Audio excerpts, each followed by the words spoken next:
Sean O'Brien. Athena Coalition Executive Director, Ryan Garrity. Teamster Warehouse Division Director, Tom Erickson. Amazon workers and organizers, Wendy Taylor and Keith Williams. And former Cisco warehouse worker and organizer, Liddell Roberts. And you'll be hearing from them in the course of the afternoon. In 1912, more than 50,000 immigrant workers in the textile mills in Lawrence, Massachusetts, opened their pay envelopes to find their weekly pay had been reduced to 32 cents. The bosses had cut their hours and cut their pay. Meanwhile, a third of mill workers died within a decade of taking the job. The life expectancy for those workers, many of whom started working as children, was less than 40 years. Workers died of diseases from inhaling mill dust or lost lives and limbs to the machines. And meanwhile, their families lived in squalor, barely able to afford their next meal. Left without safety, dignity, or pay, those workers used their collective power to hold corporate greed to account. On January 12th, 1912, the power mills went quiet as tens of thousands of workers went on strike. My grandfather, Patrick Markey, worked in the Lawrence Mills in 1912.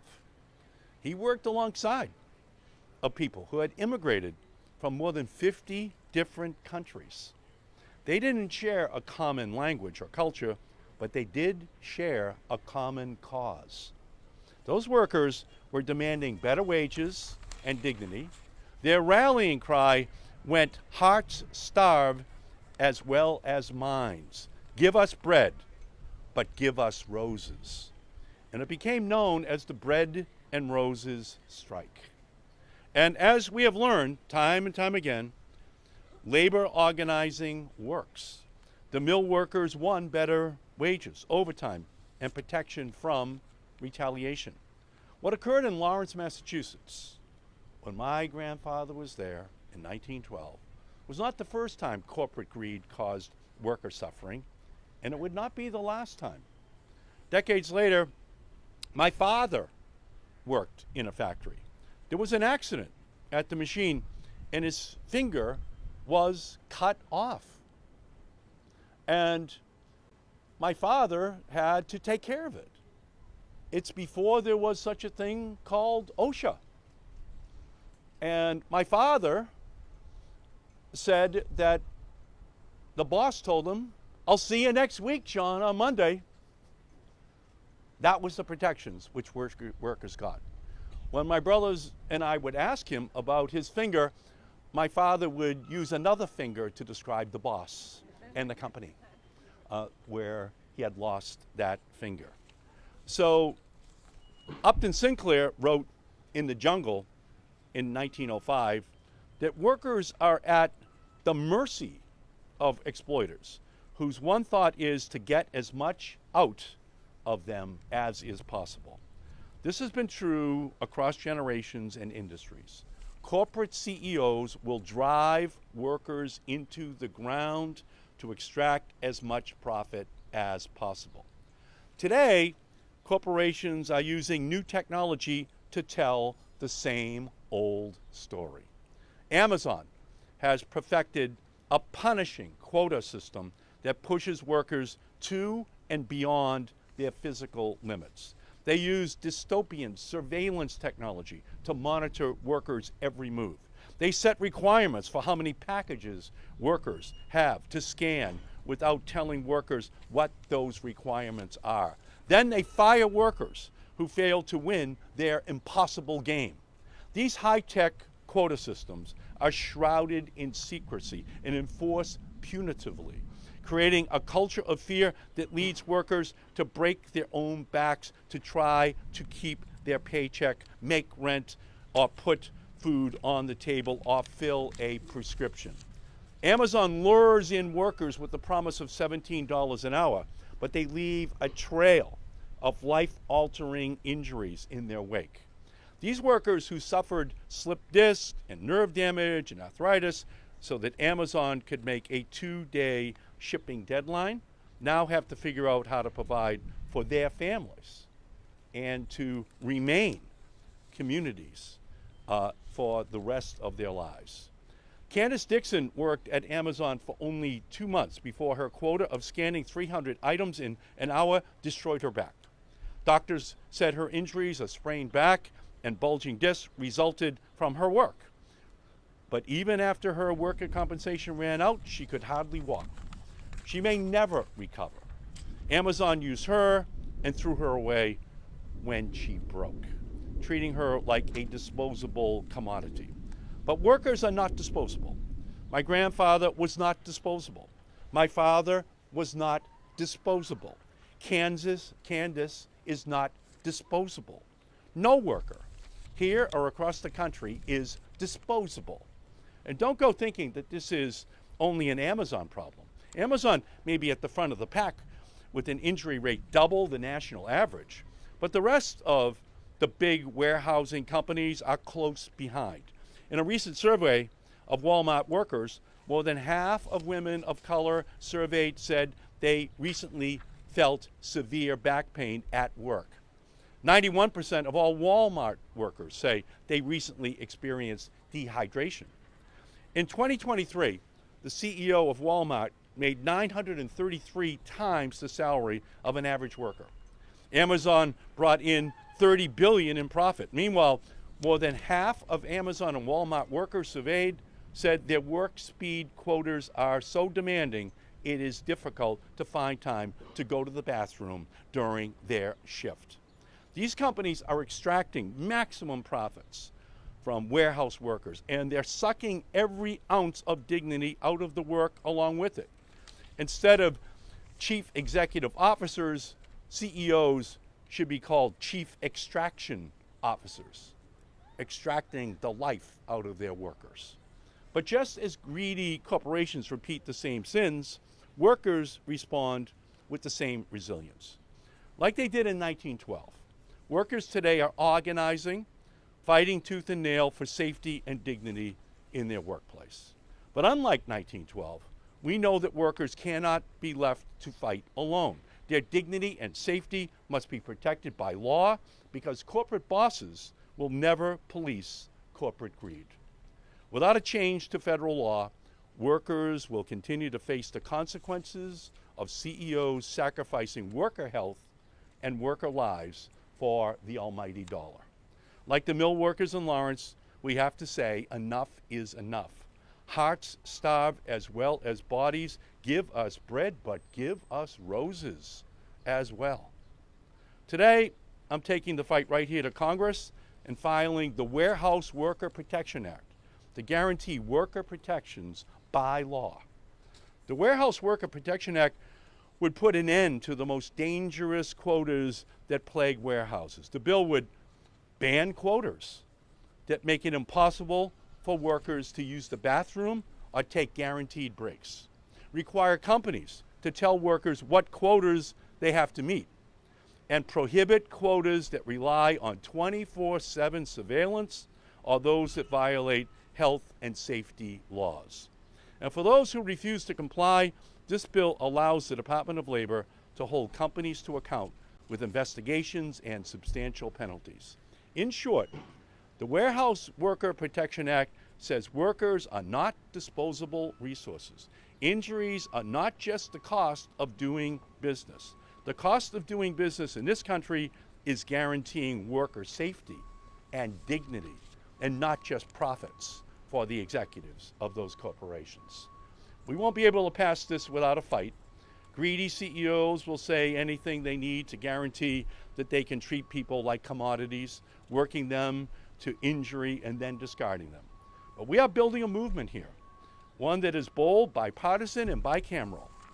The bill in this movement gives workers the voice and power that corporations should have been giving those workers all along. We're taking back the rights of warehouse workers. We are fighting to secure bread and roses for every worker, and we will not rest until warehouse worker dignity, safety, and organizing is protected by law. So this fight begins today legislatively, right here in the national capital. And we have the leaders of this movement across the nation with us. And at the point on this fight is the International Brotherhood of Teamsters General President Sean O'Brien, who is the national leader in bringing this fight to corporate America. So now I introduce Sean O'Brien for his comments. I appreciate it. Thank you. Good afternoon. I want to thank my good friend, Senator Ed Markey, for being a true leader and a senator that walks the walk when it comes to sticking up for workers and their families. Thank you for all you do and for taking the lead on this important legislation. And I want to thank Senator Tina Smith for being such a leader on this bill as well. I also want to recognize Tom Erickson, who serves as the director of the Teamsters Warehouse Division and is also the Central Region Vice President under our great organization. He's on the front lines every single day fighting for our members. He's already gotten bipartisan legislation protecting warehouse workers in the great state of his home state, Minnesota. Thank you, Tom, for all your hard work. Most importantly, I want to thank the workers who are here today. Those are the most valuable players. Those are the people that go to work every single day with total disregard for themselves so that they can produce commerce. And now it's time that they are protected, whether you're in the union or you're not in the union. Keith Williams and Wendy Taylor are Amazon warehouse workers, and Liddell Roberts is a local 120 member who worked in Cisco warehouse for many years, and they have the scars to prove it. These three people represent the difference a Teamster contract makes in the warehouse industry. While workers like Liddell have a strong union contract that protects them from unsafe working conditions, Amazon workers like Keith and Wendy are at the mercy of Amazon's endless drive to squeeze as much money as possible out of its workforce with no regard for their health and their safety. That ends once this legislation is enacted. Amazon's business model pushes workers to the brink and creates a culture of fear and competition between co-workers.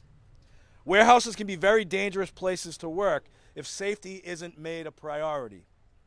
And employers like Amazon have proven their only priority is the bottom line of their balance sheet, not the people that make them the success that they are. That's why we're here today. The Teamsters Union, along with lawmakers like Senators Markey and Smith, want warehouse worker safety to not only be a priority, but to make it the law. Today we're introducing critical legislation to protect workers in the warehouse industry. The Warehouse Protection Act is about ending abusive and arbitrary production quotas that Amazon and other employers are spreading across this great nation. It's about forcing transparency and accountability in the workplace so that workers' health and safety aren't taking a backseat to greedy corporations' profits. Workers deserve to know what standard they are being held to at work, and the employers shouldn't be allowed to secretly move the goalposts on these workers.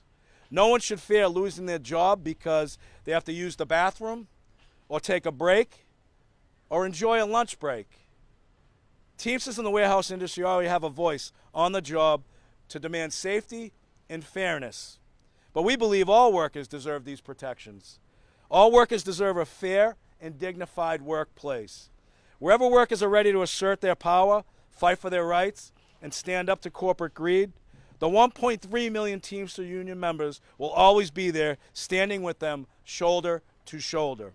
It's time for Congress to take a stand against this race to the bottom in the warehouse industry.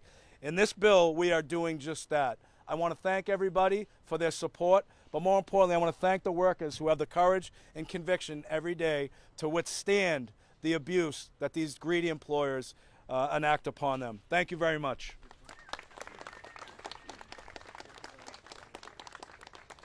Next we're going to hear from Keith Williams, Amazon warehouse associate. Welcome. Hello, my name is Keith Williams. I work at Swift One in Rock Tavern, New York. In my 1 year at Amazon, I've been injured seriously twice. The first time was because Amazon chose to ignore the safety things that were put in place to keep us safe inside the trailers, and I was struck in the base of the neck by a falling box. My second time getting injured was because Amazon's quotas pushing us to stow these boxes as fast as we can with total disregard of how heavy they are, how many they are, and I injured my wrists. It has been a struggle working at Amazon and just showing that they have the resources but don't use them. And it's the reason why my coworkers and I are organizing to fight back and to build worker power to hold them accountable. We've already won the Warehouse Worker Protection Act at a state level for warehouse workers in New York. We're asking at the federal level that you guys give us a hand so that other people in the industry do not struggle with this, and that our fellow warehouse workers are protected and they can go home safe to their families and have that income to provide for their families. Thank you. Beautiful. Great job. Great job. Thank you. Next, we're going to hear from Ryan Garrity, Athena Director.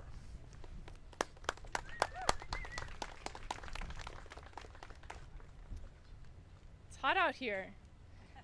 First of all, I want to thank Senator Markey and Senator Smith for being willing to stand up to the biggest, baddest corporations in our economy. Senator Smith, I know you've supported Minnesota warehouse workers for a long time, and we appreciate that.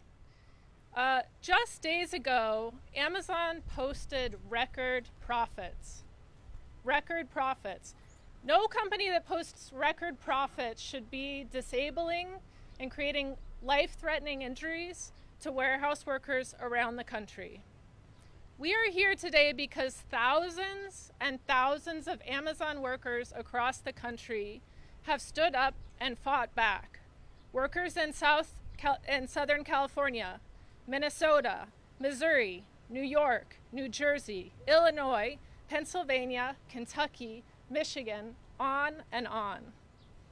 Those workers pulled back the curtain on Amazon's dystopian system, a system in which workers are watched, threatened with termination, and disciplined constantly. It forces an unsafe pace of work, gives them anxiety and instability in their lives. It's a system that has no place in the American economy. What Amazon has left in its wake goes beyond warehouses.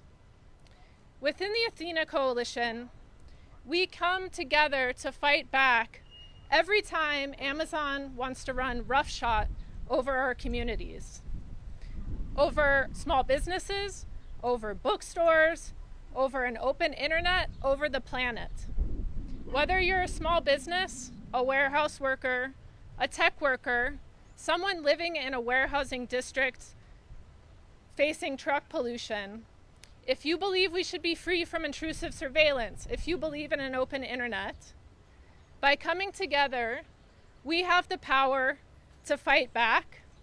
We have the power to determine how Amazon operates in our community and in our country. This is the moment for national action, and we are starting here today with the introduction of this bill. Thank you very much. Beautiful job. Thank you. Yeah, thank you, Ryan. Next, we're going to hear from Wendy Taylor, one of the Amazon workers who are organizing the Missouri Workers Center. So, welcome.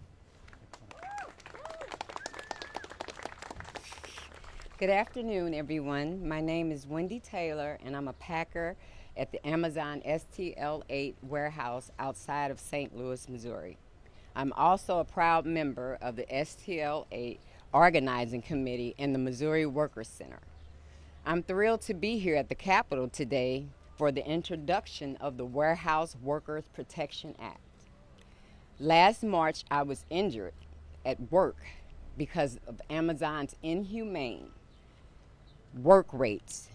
Because of the exhausting pace and the physical work me and my coworkers do, I tripped and fell flat on my face over a pallet that was behind my station, and it was empty and it should have been removed. I busted my lip. My nose was bleeding. I was dazed. I was disoriented, and I was in pain. The pain in my knees were so horrible, and my head was just throbbing. I was just confused. I went to AmCare, the company's medical clinic. I told them my pain was at least a 10 out of 10 in my right leg, but they refused to let me see a doctor when I asked, sending me back to work. You should have seen the disbelief, the look of disbelief of my coworkers. They were angry. They could not believe it. AmCare repeatedly resisted sending me to a doctor no matter how much I asked. I finally saw my own specialist, and he confirmed what AmCare didn't want to, that I torn my meniscus. This experience is how hard it is to get timely, adequate medical treatment from a company that breaks down my body and speeds up my aging for shareholder profits. It taught me that AmCare, as well as Amazon, doesn't care about me or any of our workers. Amazon workers provide the world with same-day shipping, but the workers, we can't even get the same-day quality health care from a company when we're seriously injured on our job. That's why my coworkers and I came together in 2022 to fight for safer work, higher pay, and a union. We filed the OSHA complaint last year, and the agency cited Amazon 5 times for failing to report injuries at STL 8. And the company has been cited for safety violations all over the country. Amazon says their warehouses are safe, but their own numbers show that they're twice as dangerous as other warehouses, according to the largest survey of workers to this date. Over 41% of Amazon workers report they have been injured on the job. That's why Amazon workers from all around the country are building a movement, joining Worker Center, joining the unions like Teamster, joining Athena Coalition, and fighting for a quota transparency, halting the company's excessive surveillance, and securing workers' rights to organize and file safety complaints. It's why we're urging the DOJ, OSHA, and the NLRA to continue their investigation into Amazon's unsafe work and anti-work practices. It takes all of us to come together to hold Amazon accountable to using the resources we know they have to treat us like the human beings that we are. And I'm proud to support the legislation that the National Warehouse Workers Protection Act. The stakes couldn't be higher. Congress must pass this legislation, or else thousands of more workers will face unnecessary injuries, disabilities, and even death from a company with more than enough resources to prevent them. I want to thank Senator Markey and Senator Tina Smith and other co-sponsors for introducing the Warehouse Workers Protection Act. I want to thank the other speakers today, President O'Brien and the Teamsters, Ryan Garrity, the Missouri Workers Center, and Amazon workers here and around the country. I know together we are very powerful, and I thank you. Great job. Next, we're going to hear from Tom Erickson, International Brotherhood of Teamsters Warehouse Division Director. Thank you, sir. Excuse me. Good afternoon. My name is Tom Erickson. I'm the president of Teamsters Local 120 in Minneapolis and the director of the Warehouse Division at the International Brotherhood of Teamsters. Our members who work in the warehousing have some of the best paying jobs and the highest safety standards in the entire industry. Unfortunately, when compared to their peers in the industry, the middle class prosperity that these warehouse workers enjoy is the exception. It's not the rule. Warehousing has become more dangerous and less sustainable as a long-term career choice for most workers in this country. No single company is more to blame for this shift than Amazon. And this is largely because of the company's inhumane practices. Amazon implements unrealistic production quotas across the entire network. It's no wonder the company has a turnover and injury rate that's more than double the industry average. Amazon's churn and burn business model is accelerating economic race to the bottom in warehousing. It's leading to rapid increase in grievous bodily harm and viscerates of the middle class communities throughout the United States. That's why we need to pass the Warehouse Worker Protection Act. The bill requires large warehouses to disclose the quotas that they're judged by. The bill ensures that workers shall not be required to meet a quota that interferes with the workers' health and safety and the ability to take breaks and to use the bathroom. It mandates ergonomic standards inside warehouses and requires employees to refer injured workers to quality physicians. Crucially, it contains measures that allows these standards to be enforced. These include bans on retaliating against workers who enforce these standards, quotas and interfere with the right to organize, and the ability of employers to discipline workers for time of task. I fully expect Amazon and their overpriced lobbyists they have undoubtedly hired to sway lawmakers to make bad faith arguments against the legislation. They will say it's unnecessary, it's intrusive, it's a proverbial boot on their necks. Ironically, these are the things that could accurately be used to describe the rules Amazon imposes on its workers. Don't listen to them, or the Amazon CEOs, or the minions they've hired to kill this bill. Listen to the workers. I worked in a warehouse for 21 years. I've represented workers for 20 more. This is not a Democrat or a Republican bill. This is a human bill. Protect warehouse workers' safety, protect the middle class, pass the Warehouse Worker Protection Act. Thank you.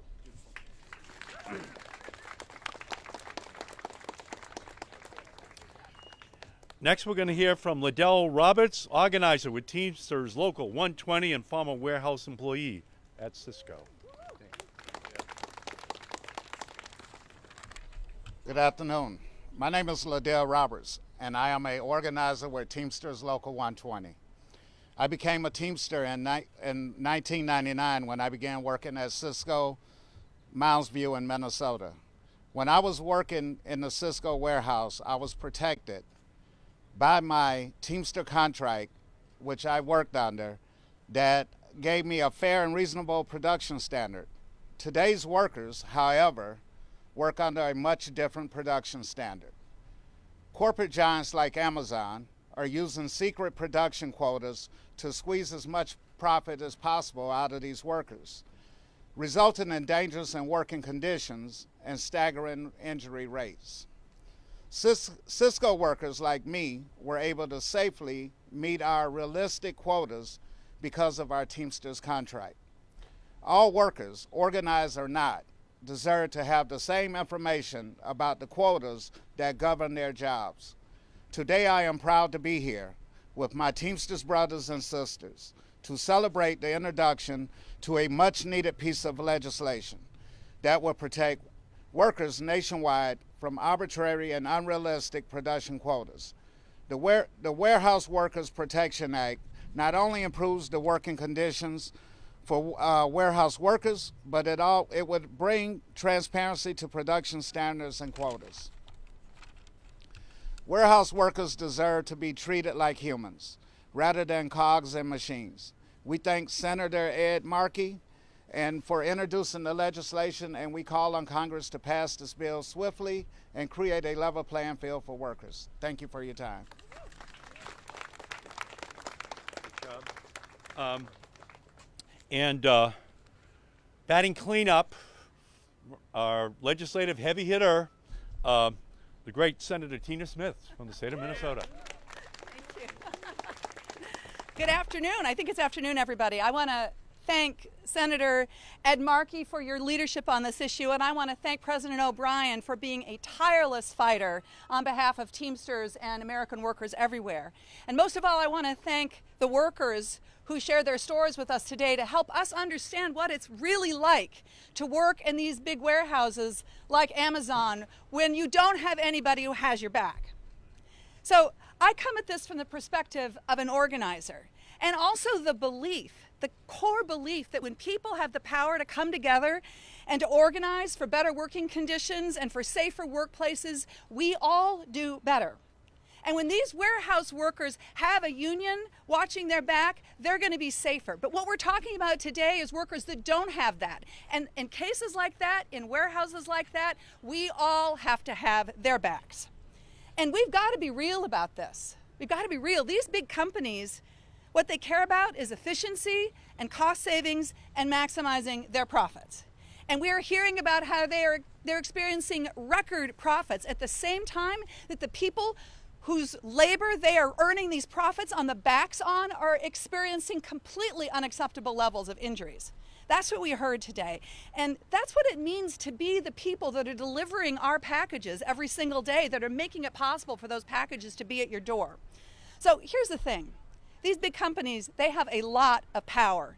And with their productivity metrics and their quotas, they are literally controlling the lives of workers, the workers in their warehouses minute by minute, tracking every move, evaluating them at every turn, down to when they take a moment to go to the bathroom. Imagine being a grown adult and having somebody else who you work with telling you whether you can or cannot go to the bathroom.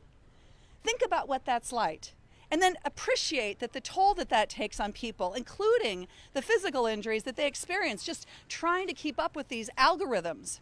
With this bill, we are saying enough. We're going to put accountability back in the system, and we're going to put at least some power back in the hands of workers that are subjected to these systems that drive profits for billionaires while they wring workers dry. Work should have dignity. People should have the right to work in places where they are respected and safe, not reviled and surveilled. And that's what this bill promises, and that's what every worker in this country deserves and should expect. So let's get together today and let's pass the Warehouse Protection Act.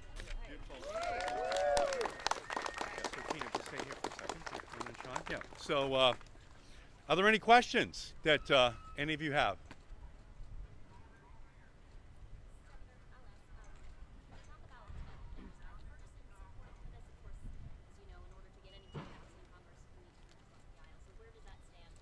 Yeah, well, we have bipartisan support in the House. We're very close to getting bipartisan support in the Senate, and we're just going to build this out.